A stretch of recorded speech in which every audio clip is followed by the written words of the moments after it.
การเมืองของกลุ่มนปช.ในพื้นที่ใจกลางกรุงเทพมหานครเมื่อปี 2553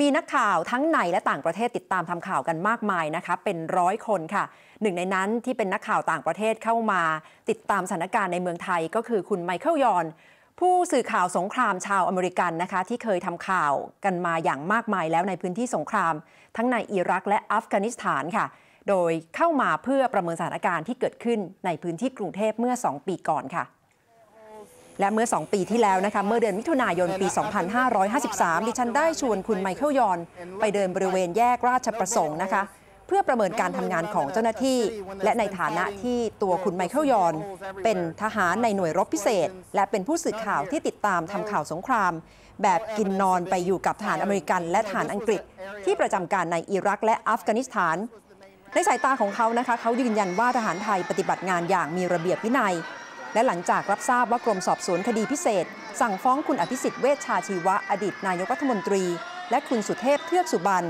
อดีตผู้อำนวยการสอช.ในข้อหาร่วมกันก่อให้ผู้อื่นฆ่าคนตายโดยเจตนาเล็งเห็นผลในการสั่งสลายการชุมนุมของนปช.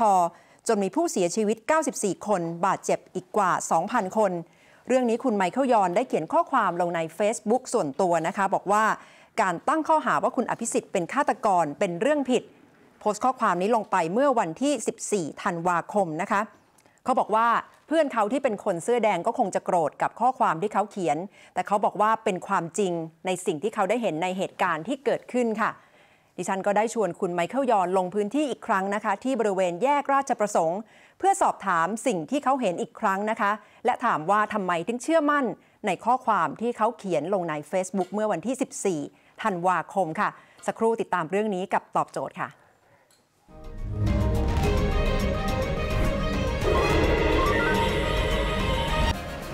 ขณะนี้ดิฉันอยู่บริเวณหน้าวัดปทุมวนารามราชวรวิหารและถัดไปทางนู้นนะคะก็คือสี่แยกราชประสงค์ค่ะวันนี้ดิฉันจะมาพูดคุยกับคุณไมเคิลยอนเคยเป็นอดีตทหารและเป็นผู้สื่อข่าวอิสระทำข่าวสงครามในอิรักและอัฟกานิสถานเมื่อ2 ปีที่แล้วดิฉันเชิญคุณไมเคิลยอนมาเดินพูดและคุยนะคะในระหว่างเหตุการณ์สลายการชุมนุมเขาได้สังเกตการณ์อยู่ด้วยวันนี้จะให้เขาเล่าให้ฟังอีกครั้งนะคะว่าสิ่งที่เขาเห็นกับเหตุการณ์การสลายการชุมนุมคืออะไรค่ะMorning, Michael. สวัสดีค่ะ สวัสดีค่ะ We met again in this area. Yes, 2 years. Yes, yes. You remember last time we met? You told me about what happened in this area, especially during the night of the protest in 2010. Can you tell me again what you saw? Right. There was much fighting. I was further down the road near Lumpini Park, but also there was much fighting here. There were some bullet holes in the road.which have been fixed now, going into the temple. And inside the temple, there was some blood. I didn't see the bodies because I came before that, or I mean after that. Actually, I came before and after, but I was not here during the fighting here. I remember you told me that your impression of military operation was very professional. Military was very disciplined. Can you tell me again why do you say so? Oh, they were very controlled. Actually, I've learned since that time that the Thai military has a really great reputation with the U.S. military. We have a very close cooperation, but for combat operations, the Thai military has a really good reputation. And I didn't know that at that time, but now I know it, and I saw it with my own eyes. They were very disciplined. They were very serious soldiers. They controlled their fire. They were not bloodthirsty in any way. They were careful. If they were not controlling their fire, there would have been bullet holes everywhere. And there weren't. There were very few, actually. They hardly hit anything. I checked very close. I checked for hours after the fight, looking around for evidence that they had been uncontrolled. But of all the many, many thousands of shots that I heard fired, which came from both sides, it was not all from the Army. Some came clearly from the Red Shirt camp. That was obvious. Yes.I mean, my hotel got hit with an RPG while I was on the phone, just above me, 3 floors. So that did not come from the Army. It came from the Red Shirt. Now I see you are taking photo. What are you interested in this area? Just trying to remember it, and I want to compare it to my photos from the past and see what's changed. For instance, the few bullet holes that were in the road here are now gone. And I asked some of the men who work at the temple what happened, and they said they covered those up. So what little evidence there was of the fighting insofar as bullet holes go I'm not seeing any here. How do you feel coming back to this area again and comparing with what you saw during the protest dispersal 2 years ago? I'm very happy it's over because that was a very dangerous time for Thailand, obviously. I mean, almost 90 people were killed, as you know, and I think about 1,800 or 900 were wounded. And so Thailand was on the brink of possibly going to a civil war. And so I was very concerned about that. But now, you know, there's still tension, of course. It's still there, but it's reduced today remarkably. I remember from your photograph, you took photo of men in black. Did you see them in this area, or what area that you see them? I did not see them specifically here, but I saw them by Lumpini Park, over near, in front of the Dusatani Hotel, actually, under the bridge. That was where I photographed them. Yes. They were very professional as well. They made me think that they must be soldiers. They weren't normal people. How did you see soldiers or military personnel behave with the red shirt protester then? I think that they did not want to shoot. Actually, that the military, they didn't want to shoot other Thai people. I mean, you could see that on some of their faces. I remember one commander, he had a look on his face like this is the worst thing that I've ever had to go through in my life. That was just like the feeling that I had watching it. Yeah. But, you know, they had to do what they had to do. Michael, what did you see in this area? Right now we are nearly in front of Central World, and the opposite of us is Royal Police Headquarters. Right. People were living here under the bridge, and they had tents selling drinks and food, and there was a few children.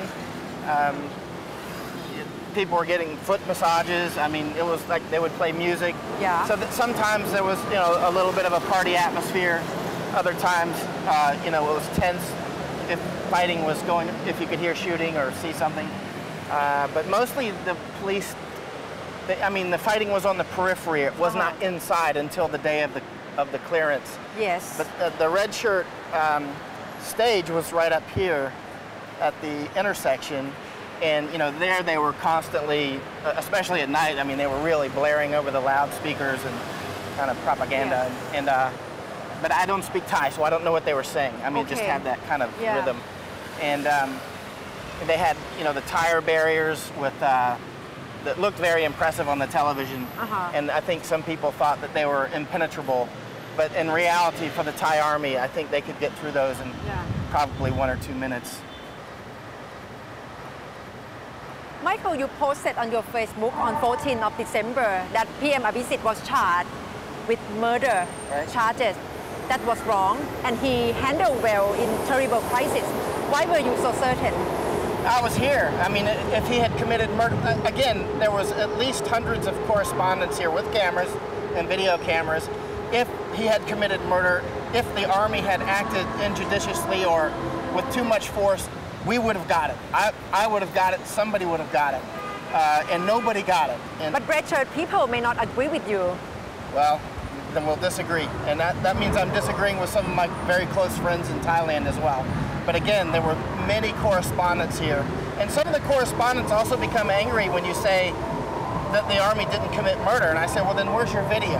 I mean, you were here, right? Where are your photographs of the army doing something wrong? Because they cannot do it in downtown Bangkok without being seen. There's cameras everywhere. The government allows complete freedom for journalists.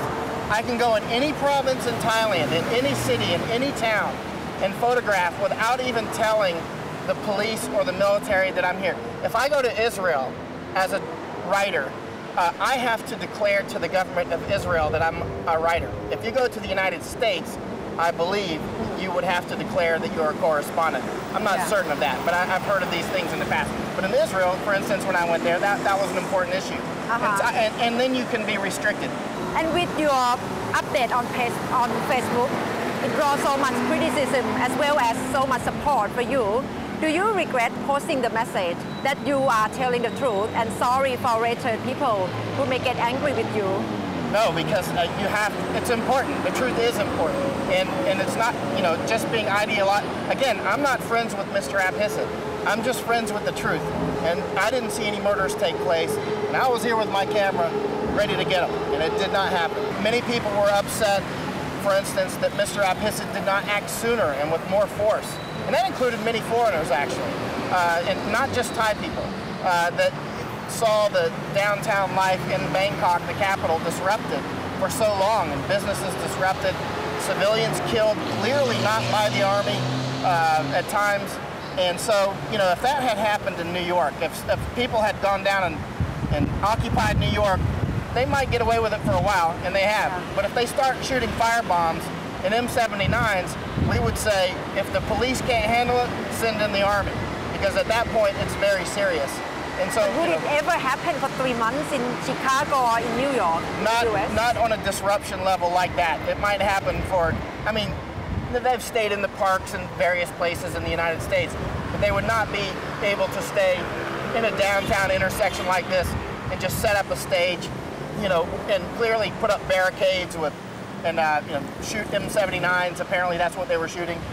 Fireworks. I was in the Dusatani Hotel nearby talking on my telephone, and an RPG hit over my head 3 floors above. If that happened in New York and an RPG hit a hotel, again, if the police can't handle it, Americans across the country would say, send in the army and get rid of them tomorrow. Because, firing RPGs downtown is just unacceptable. So again, you see it's justifiable for military action during the dispersal of the protests. In the United States, I would say absolutely. Thai culture is Thai culture. In American culture, if they started firing explosives downtown, absolutely, clear them out. Were you nearly on the verge of becoming war correspondent in the middle of Bangkok? Yeah, it was getting close. There were bullets flying everywhere. Downtown, one day in front of the Dusatani, actually, one man was killed. Not directly in front of the Dusatani, but a little bit down the road.